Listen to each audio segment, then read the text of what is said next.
askan wi. RFM rajo bi jaamu seen soxla. RFM Matin. RFM Matin. émission bi yee waa Sénégal. RFM Matin 7h40 sunu gan Cheikh Oumar Sy salaamaaleykum. waaleykum salaam Babacar Fall. nekkoon fi jamono député jiite kuréel bu nekk ci li ñuy woowee société civile bi kuréel goo xam ni lépp lu jëm ci yorinu réew mi ak ñoom seen ngeen tuddee ko OCDEA observatoire de suivi des indicateurs de développement économique en Afrique bala ñoo sori ci waxtaan weeg dugg ak yow ci politique ndax candidat nga ci mairie Golfe Sud dañuy njëkkee ndaje moo xam ne dina am tey ci Ndakaaru ngeen war ca teew ñu war ca waxtaaneeti mbiru pétrole bi ndam lu mu ak lu ngeen ca jubloog lu ngeen ca séntu. jërëjëf Babacar xam nga fu mu ne nii ci wàllum pétrole ak gaz Sénégal commencé na dugg ñu ci phase exploratoire bi mooy exploitation bi mooy boo jëlee Saint-Louis nga jël Sangomar fu mu ne nii la ñu doon laam-laamee lu yàgg ne Sénégal day waaj a exploiter pétrole ak gaz egsi na ba pare boo xoolee tey li nga xam ne mooy wàllu BP fële ci Saint-Louis commencé nañu installé barge yu mag yi nga xam ne moom mooy permettre ñu def brise la am yeeg lépp li nga xam ne war na commencé yembal liggéey bi nga jëlee ko wàllu Sangomar tamit ñoom tamit ñu ngi si biir commencé léegi di xool matuwaay yi ñuy jël yëpp pour exploitation bi yemb bu baax te loolu buñ ci duggee comme ñun ñu ngi suñu 3e édition ça fait 3 ans ñuy organiser table ronde bi il faut société civile bi il faut secteur privé bi il faut journalistes yi ak ñëpp war a xam fan la liggéey bi toll moo tax ñu invité BP ñu invité Woodside ministère du pétrole jiite ko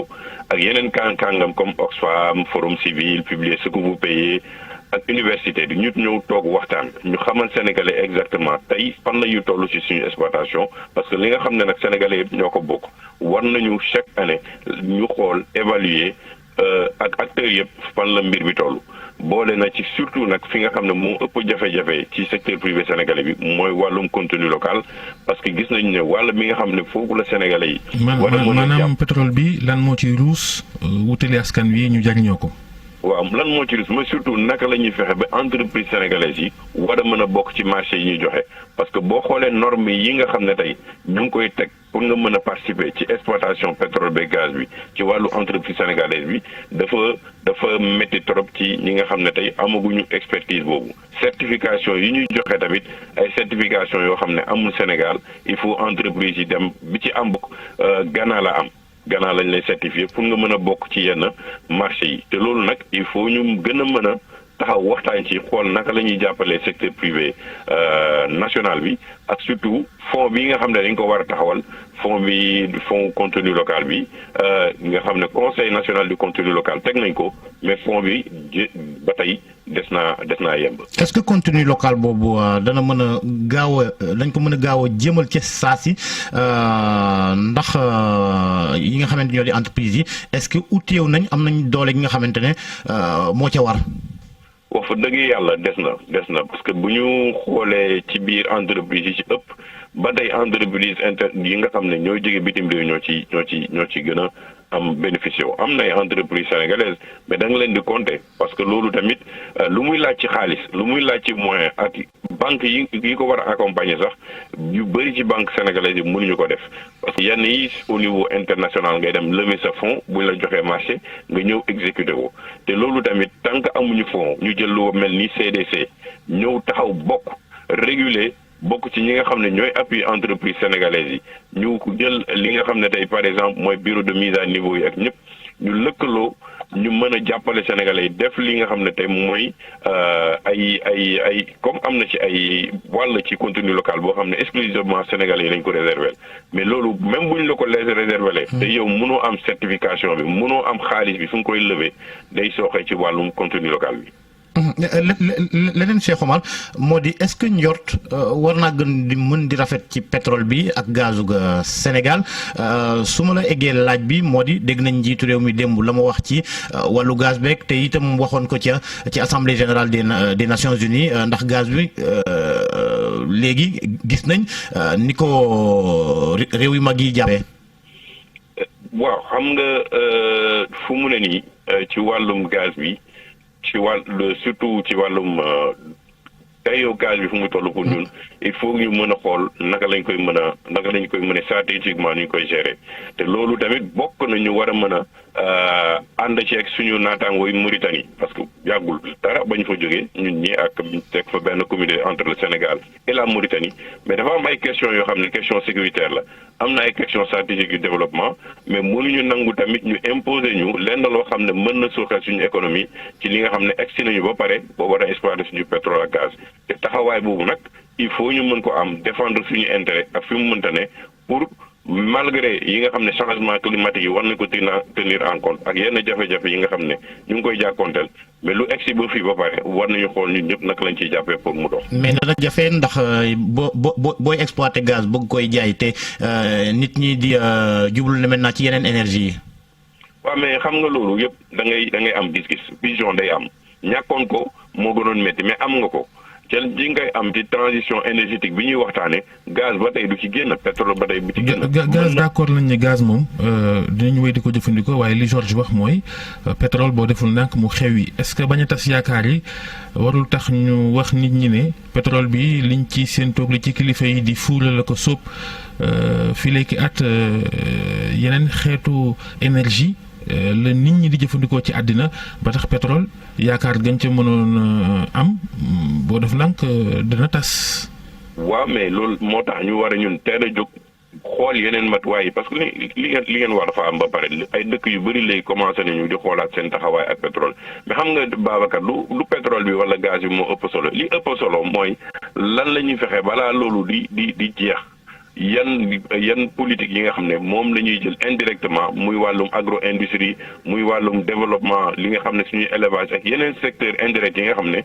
pétrole bi mën na ko wala gaz bi mën na ko teel a jël en charge nga xam ne même bu loolu jeexee ñun duñu sonn li gën a bon mooy nga toog nga yaakaar ne recettes yi ngay jot da nga koy dugal sa budget mu jékki-jékki saa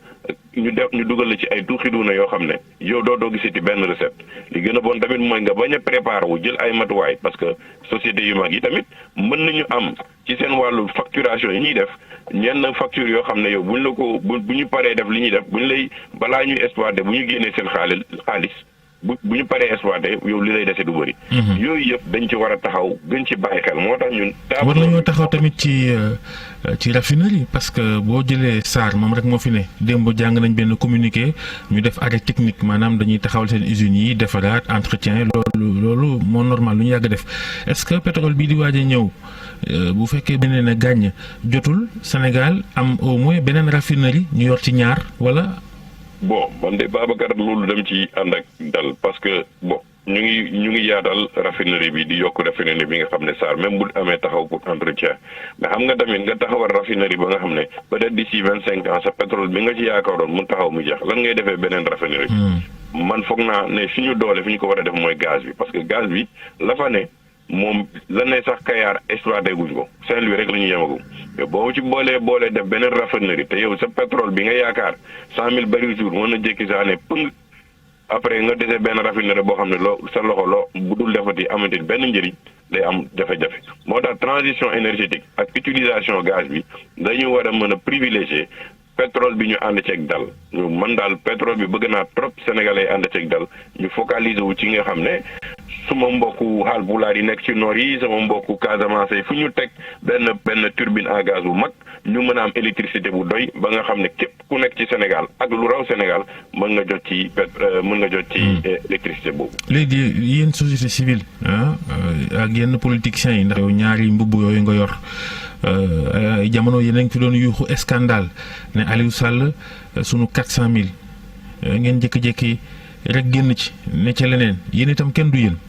waaw mais Babacar yaa ngi tooñ nag mosoo maa dégg ma yuuxu Aliou Sall suñu 400,000. bokkoo ci woon bokkuma ci woon xam nga ndax bokkuma ci woon. parce que man damaa nekk ci man bokk naa ci ñiy sanc ak Mamadou Lamine Diallo le réseau pour la bonne gouvernance des ressources minérales pétrole mënoo koo sàcc wala suñu 400,000 loo xam ne génnagul mën nañu wax. mais Mamadou Lamine Diallo ci film BBC bi moo doon wax Easy True di laajte man moom avis am la joxe man ci sama avis personnel ci li ma gis ay contrat mën nañu ne contrat yi am na problème mais li nga xam ne génnagul ci suuf si li nga génnul ba exploité ko xam nga loolu fay pour nga ne ana suñu 400,000 yow évalué woo ko mën na ëpp 400,000 mën na gën a tuuti 400,000 mais loo xam ne man je suis prudent gisuma gum pétrole parce que léegi dañu commencé indi bateau yu mag yi di ko installé. Sangomar lan moo sa gis-gis ci coow loolu da nga jàpp ni coow lu njëkkati la woon te jaru ko woon am déet. non dama yaakaar ne tey coow loolu dañ ko yëkkati mais la ci war a nekk ci preuve yëpp pour ne Aliou Sall est-ce que ëpp na li mu jël wala wàññi la gisaguñ ko. dañu estimer nii rek mais xam nga tamit ñun duñu dañuy demee lu bëri ak émotion mais ni dañu war a teg këyit ñu ne fii la affaire yi jaar man d'accord naa ne contrat yi ni ñu ko signé am na problème am na ay jafe-jafe amoon na leneen lu ñu waroon gën a mën a sécuriser suñu contrat mais wax fa dëgg yàlla musuma génn ci mbedd bi ne an Aliou Sall suñu 400000 parce que awma benn matuwaay boo xam mën na ma évaluer ne 400000 yi am na wala amul ëpp na wala ëppul. moom mooy meeru Géejawaay googu am na mairie bu mag mooy bi mu jiite am na yeneen mairie yu ndaw yenn ci ndaw yooyu Golf Sud ca nga nekk candidat ci mbubbu mbootaay politique gi ñuy wax valeur éthique et citoyenne avec loolu la tudd avec ngeen dàkkantale ko ci wolof liggéeykat yi mairie boobu gis nañ ni ku ci mel ni Lat Diop fa lay xëccoo nga dem Pastef am nañ Khadija Mahécor Diouf nga bëgg xëccoo foofa noo ko gisee du dina yombam déet ci yow. non xam nga boo engagé wu ci lenn loo xam ne tey da ngay laaj baatu askan bi dara yombul da ngay sabablu ñëw ak say idée ñëw tamit ak say programme yi ngay proposé. foofu am na 8 candidats ci nga ci cité li nga xam ne tey mooy Lat Diop suñu rak Khadija Mahécor Diouf mu ngi fa Amadou Aw mu ngi fa ak ñeneen la am solo ba am solo mooy tey 8 candidats yëpp xam nañ leen dañ leen teg seen bët te am ñu sañ-sañ bu dul sax Golf Sud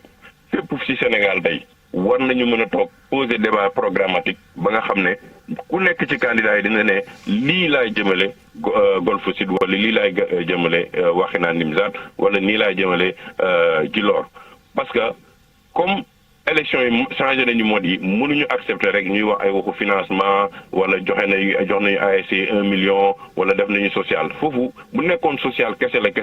kon tey ANSD du wax ne sur 10 Sénégalais 6 yi ñu ngi dans la pauvreté amul sens du ñu mën a toog ba pendant plus de 10 ans ñu am benn budget boo xam ne 40% yi ñu ngi ko orienté social ba pare ñu dem ci jafe-jafe yi ñu nekk donc dañu war a mën a toog déet ñun ñii nga xam ne tey ñu ngi nekk biir Golf Sud man wax naa ko candidat bu ko bëgg Lat Diop ci moom ci boppam comme moom mooy présenté benn bokk yaakaar mu ñëw mu toog mu ne man lii mooy sama programme pour Golf Sud man ma toog keneen toog ñu ne lii mooy suñu programme ñu teg ko ci kanam waa Golf Sud ñu xool ñu ne lii moo ñu doy mais li nga xam ne tey nga wër di passer xaalisu état bi parce que am nga doole état yow li la neex rek mooy nga nekk ci say 8 tëj climatiseur yi wala nekk boo wàccee mais est-ce que tey sa xel dal na ci li nga xamante ne moo di élection yi ñu jublu ak coow li fi am yëpp ci ay rejet de liste ak lu ni mel. waaw xam nga tey fu mu ne nii processus bi ba fu mu ne nii mu ngi dox am na ay rejet am na ay recours te wax fa dëgg yàlla ñu ngi ñaawlu li amoon Matam ñaawlu li nga xam ne tey mandataire bi gis nañ ko liñ ko recevoir au palais parce que loolu tamit day yàq le jeu et la transparence démocratique man dama gëm ni ñëpp ñoo war a participer mais nañ ko teg ci yoon bañ a galgal bañ a génnee ay opposants wala yàq. moom Macky Sall moom lu tax rek mu def loolu photo wook waayu Matam bi moo ko tey wala ñaawal la ci jublu wala noo ko gisee wala erreur la ci ñoom. man xawma lan la ci jublu mais li Sénégalais yi constaté mooy ñaaw na parce que tamit kenn ku ñu doon wët Sénégal yëpp ñu ne la daw na ay liste opposant ñu fekk ko palais xawma kan moo ko ci dugal ba ne ko photo wul ak nit ki moom moo ko waroon bañal boppam parce que loolu tamit mooy indi opposition bi war a gis boppam ci ne fii mu ne nii am na ay galgal yu bëri ñu teg parce que waaye Yewwi Askan Wi tamit am nañu droit ne seen bopp mais ñun jafe-jafe yi ñuy jànkonteel ak waa pouvoir bi mais preuve yaa ngi nii loo ci mën a wax après parce que kii ñu doon wër mu nekk mandataire bu ñu ko retrouver mën a jël photo ak président de la république mais xel day tey. mais yéen boo leen amoon lu mel ne doo leen jëlit. du ñu jël lan. keneen jógee ci nguur ga ñëw fekk si leen. non xam nga jógee ci fenn dem fekki diw loolu du problème bi mooy am na loo xam ne moralement et éthiquement ce n'est pas moo tax ñun ñu tudd suñu bopp avec liggéeykat yi parce que valeur ak éthique ak citoyenneté bu ñu ko gëmul ci dëkk démocratie taxul ñu koy wax du jóg rek lu la wax nga neex dafa am loo xam ne da nga ko war a gëm bu nekkee yow dañu dem ci compétition nga ne yow ne da yow balaa match bi di commencer da ngay dugal 5 mais lu tax ñuy footballati amatul solo kon lu ñuy doyee ay ñoom Messi sur le terrain wala ñuy doyee ay ñoom Ronaldo sur le terrain jaru ko parce que yow match bi nee nga arbitre bi jox ma 5 ba pare arbitre bi jox na la départ mais yow loolu amatul compétition. te loolu day yàq day l'esprit démocratique l'esprit de la transparence. léegi Macky Sall moomu démb Cheikh Oumar Sy dalal na ñeneen ca palais ba muy waa cadre unitaire de l'islam ak waa coalition jàmmi réew mi nga xam ni dañoo bëgg a signaloo politiciens yëpp aw sart wu ñëpp di tënku ngir élection yi am ci jàmm xam naa Macky moom ak Benno Bokk Yaakaar dinañ signé waaye opposition ba léegi daal ñu ngi am tey xel noo gisee ñaari taxawaay yooyu. xam nga damaa ne dama bëri mbubb plateforme jàmmi réew mi bokk naa ci ñi nga xam ne membre fondateur la ñu man bokk naa ci cadre unitaire man teewee naa aussi audience bi ñu wax dem te lañ fa wax dëgg fa dëgg yàlla Cheikh Tidiane Sy muy Moundiaye Cissé muy Safiatou ils ont textuellement donné les raisons pourquoi violence bi di am ici au Sénégal au président de la République wax nañ ko taxawaay bi mu war a am tamit wàllum charte bi mais surtout li nga xam ne tey mooy jafe-jafe yi ñuy teg ci wàllum ndoddu opposants yi am na lu mu ci wax nee na dina ci gën a taxaw nee na nañuy waxtaan ci dëgg nag ñaari côté yëpp lay amee mais boo nekkee tamit président de la République nañ ko waxee yow da ngaa tëddee njaaxaanaay ñëpp nekk ñi nga xam ne dañaa nekk sa doom mais yow waroo am loo xam ne war nga koo xot-xotalee ñi nga xam ne ñooy opposition bi war na responsable par rapport ak ay actam mais état war na fexe ba tey lépp li nga xam ne war nañu am ci sàkk ne mën na yàq démocratie wala mën na indi violence état moo ko war a njëkkoñ loolu ñun ñëpp teg nañ ko ci table wax ko président de la République loolu tamit responsable parce que man je suis venu en tant que représentant de la famille omarienne mais li ñu fa wax moom la Sénégalais yëpp di jooytu moom la ñuy wax président de la République mënuñu dem ci ay élections yoo xam ne tey ay violence day am mënuñu dem ci ay élections yoo xam ne tey am na ñoo xam ne nee nañ dañ leen war a réhabiliter du point de vue ay ñoom Khalifa Sall ak ñoom Karim Wade loolu yëpp teg nañ ko ci table bi mais charte am na charte boo xam ne jiitu na waaye waa opposition bindoon nañ fi charte ñëpp si ñëwuñu ko ñi fi nekk di dox jàmm tamit bind nañu charte gis nañu tamit ñëpp binduñu ko man de Cheikh Oumar benn charte laa gisagum bi ñuy bindagum paregul mooy charte ñoo lànk bu ñu indi woon boobu laa gis boo xam ne circulaire fan la mujj gisuma mais li ñuy bind fu mu ne nii ñu ngi dox di xool coalition yu nekk nañu fexe ba joxe seen idée est-ce que charte bi war na taxaw wala taxawul ñun nag charte bu ñu jiitu ñun ñëpp ginnaaw li ñuy def parce que yéeneen bu rafet lañ ci am parce que kilifa diine yi nag ñooñu ko laaj ñooñu sud ndodd mais charte constitution bi moom moo nekk suñu kaw parce que loolu tamit dañu war a respecter les règles du jeu bañ a indi ay jafe-jafe ci biir dëkk bi te fi ñu jëm nag comme tey pétrole ak gaz ñu wax la mais ay fallu man damaa bëgg a nekk président wala damaa bëgg a nekk maire taxul ñuy taal suñu dëkk bu ñu yàlla mayee teraanga boo xam ne ñu ngi ci war a liggéey pour xale yi jëm kanam pour développé Cheikh Oumar Sy jërëjëf xam naa boo yemoon ci société civile di nga ñëw waxtu waaye politicien bi nga doon moo tax nga tardé jërëjëf yendu ak jàmm jërëjëf Georges jaa ngeen jëf mbokk yi Fatick ñu ngi lay ziar. Spécial fin d'année chez Soumari.cam. Faites-vous plaisir grâce à nos produits. yi nekk rajo Futur Média téléspectateurs yi àndoon nañu 6h30 ak ñi ñu dab naka noonu suñu ay lecteurs puisque groupe Futur Média groupe de presse la ñu ngi leen di jaajëfaleen ñëpp ci seen safoor seen kóolute 8h jot na ñaareelu pàcc bi dañuy door xibaar yi dañu koy tàmbalee Ibou Diouf.